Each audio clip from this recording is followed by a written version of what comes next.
Hello, I'm Andy Mack and welcome back to Movie Shorts, the podcast that gives you honest, spoiler-free reviews of the latest releases in under 10 minutes. If you've been following recently, you might have caught my big take on a big, bold, beautiful journey, but today we're swapping quiet reflection for something a lot louder.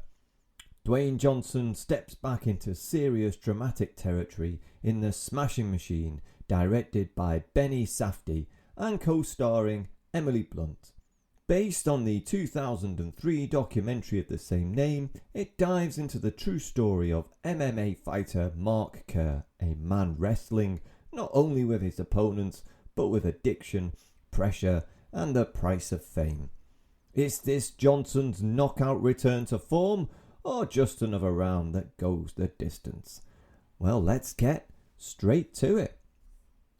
Running at 2 hours and 3 minutes, The Smashing Machine follows Mark Kerr during his peak years in the late 1990s MMA scene, a time when he was both a champion in the ring and a man quietly falling apart outside of it.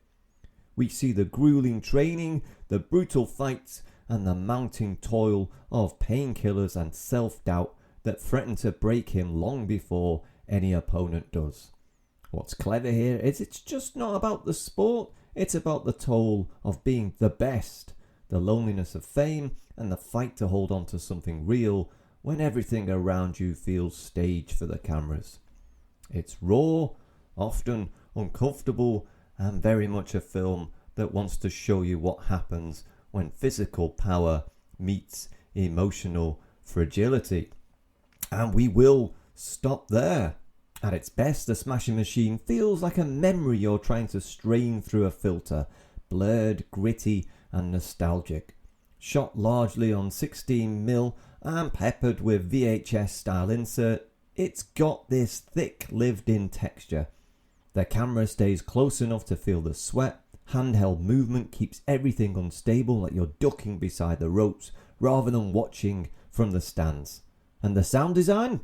Well, brutal actually. Every punch lands with bone-deep impact. Every kick cracks through the speakers. You don't just watch the fights, you definitely feel them. Even the silence between rounds carries weight, the breathing and muffled crowd noise grounding the chaos. The film leans heavily into identity, legacy, and addiction, asking what happens when the body starts failing the ambition. Kerr's story becomes a tug-of-war between glory and self-destruction, the desire to be invincible and the fear of being forgotten. Sometimes the artistry overshadows the emotion, the grain, the noise, the close-ups. It can all feel a touch self-conscious. But when it settles, when the film just lets Kerr exist in his pain, it is powerful. The brutality becomes strangely beautiful, like a man trying to remember who he was before the cheering began. The film does an excellent job of showing how far the fight industry has come. You see competitors sitting shoulder to shoulder before bouts, trainers scribbling notes on papers, fighters weaving through hotel kitchens to reach improvised locker rooms. It's chaotic, sweaty and human, a far cry from the slick production of modern MMA and UFC, and all the more authentic for it. There's a lot of Oscar chatter around Dwayne Johnson, and while I'm not sure it's a lock, his performance is very good. The tension with Emily Blunt is excellent, their relationship feels toxic and unhelpful, and crucially the film shares the blame between them. Johnson plays the mask brilliantly, a man insisting everything's fine while an opiate addiction quietly takes over. The way he hides, deflects, and subtly manipulates people and situations is painfully believable. My sticking point, though, is what the film wants to say. It pulls you in several directions. A codependent relationship drama, a portrait of addiction, a rise and fall sports story, and a look at the rough economics of late 90s, early 2000s MMA. All of that is interesting, but the movie rarely commits to one thread, so the finale feels thematically fuzzy.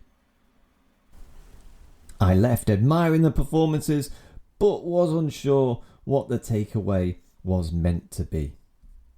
The Smashing Machine isn't your typical sports biopic. It's messy, intimate, and uncomfortable in all the right ways. Safdie keeps his camera close, really giving us the clean, triumphant moments we've come to expect from this genre.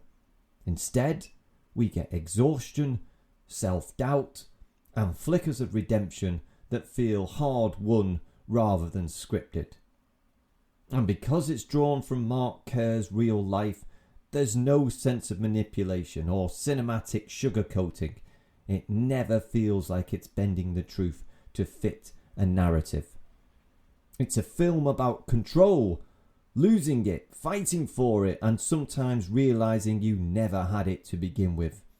And while it might not fully decide what story it's telling, the performances, the sound, and the raw humanity make it worth stepping into the ring for. The Smashing Machine. Raw, relentless, and human. Thank you for listening to Movie Shorts. Be sure to follow me on Instagram and now on YouTube at Movie Shorts Andy Mac, where you can catch new reviews, clips, and extras. You can also listen on Spotify, Apple Podcasts, Buzzsprout, and Good Pods. Until next time, thank you and goodbye.